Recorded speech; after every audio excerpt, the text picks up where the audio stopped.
Coucou, je m'appelle Karen, c'est moi qui suis derrière le compte Instagram Bookstatka. Je m'appelle Ansu, je suis la personne derrière Harry the Book. Je suis Cecilia Kuluna, une passionnée de la lecture.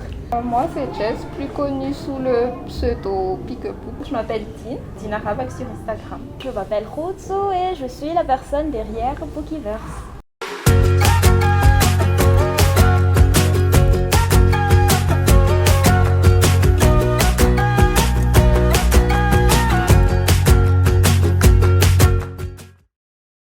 Si tu devais lire un seul livre jusqu'à la fin de tes jours, lequel tu choisiras et pourquoi? Je choisirais le livre de Virginie Grimaldi, Tu comprendras quand tu seras plus grande. Déjà parce que c'est le livre de mon auteur préféré, mais aussi parce que c'est mon préféré de l'auteur. Et c'est un livre bouleversant, léger et drôle à la fois. Un livre qui fait du bien, quoi. La vérité sur l'affaire Harry Képer de Joël Dicker, parce que déjà c'est un livre épais, à peu près 850 pages, parce que c'est l'un de mes plus gros coups de cœur livresques et parce qu'il y a un mix d'à peu près tout, une enquête, une histoire d'amour et de belles citations. Je choisirais probablement Le Petit Prince de Antoine de Saint-Exupéry, tout simplement parce que en fait, la vie, elle me prend toujours au sérieux avec les routines et tout ça. Du coup, ce livre, c'est le genre de livre qui te ramène aux ressources, qui me rappelle tout le temps comme quoi j'ai toujours au fond de moi mon âme d'enfant. Ça doit être un livre où il n'y a pas de personnage, où il n'y a pas d'intrigue. Donc je choisirais plutôt un poetry. Les 4 filles du docteur March, parce que c'est un classique, mais pour moi l'histoire reste intemporelle. Du coup, je ne me lasserai jamais de cette histoire. Je l'ai lu quand j'étais au collège, à l'université, au lycée, et pendant le confinement, et je crois que je peux encore le relire tant de fois. Je dirais Aldous Huxley, Le meilleur des mondes. Ce livre a été écrit dans les années 30 et pourtant la critique de la société reste pertinente. Si tu devais passer le restant de tes jours dans un de tes romans préférés, comment tu t'appelleras et où est-ce que tu te trouveras? Je m'appellerais Hilaria Milazzo, je serai à Vérone. Je serai Naomi dans Things We Never Got Over de Lucy Score, parce que le décor sort tout droit de Pinterest et c'est sans surprise que je serai dans la bibliothèque de la petite ville. Ce sera L'homme qui voulait être heureux de Laurent Gounel, et je serai à Bali, et je serai le maître Sammy Young. Ça vient d'une lecture très récente, People We Meet on Vacation. J'ai bien aimé le personnage de Poppy Wright, puisqu'elle voyage beaucoup. Je dirais évidemment Martha de Meg Mason.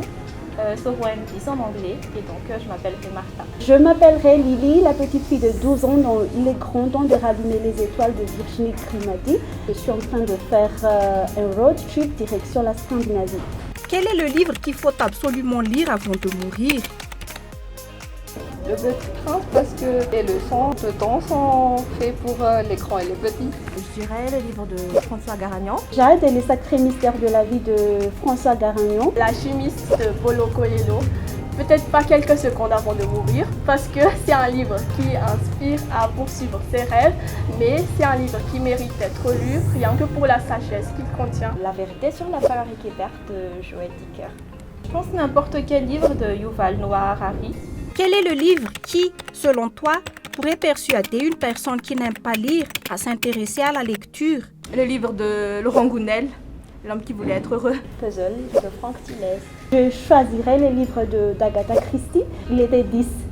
Je conseille plutôt le manga Spy Family parce que dedans il y a de l'humour, de l'action et un peu de romance. Parmi les auteurs suivants, dis-nous lequel tu voudrais épouser, embrasser et tuer. J'épouserais Sally Rooney, j'embrasserais MB Henry. Et là, je suis obligée de tuer Silly Spilling. Guillaume Musso, je dirais oui.